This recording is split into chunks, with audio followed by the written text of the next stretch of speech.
Hey everyone, it's Mr. Wolf here, and I'm just going to be going over in this video a brief introduction to the Energy Lab 2 that you're going to be doing. So we could call this lab Sliding Down a Ramp on page 17.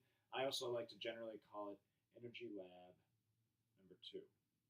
And really, for the most part, this is going to be a really similar setup to our last lab where we have our ramp, we have our photo gate, we're going to measure the height at different points, we have our object that's going down.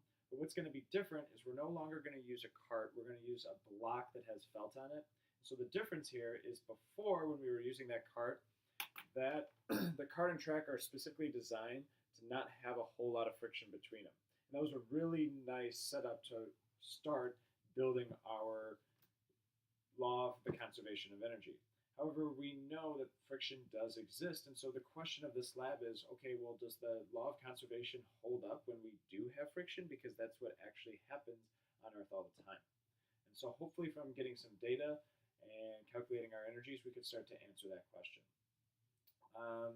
So again, for the most part, it's really just going to be just like the lab before, where you have your initial height up here, and then you're going to have a bunch of trials where you're going to be measuring your final height at different points. And then at each of those points, you're going to be taking the velocity. So you're going to be collecting the data right here, and then from these numbers and the mass that I'll give you guys on Friday, you guys could calculate the different energies. And notice that there is some stuff right here that will absolutely start to fill out, but we're not going to fill out just yet.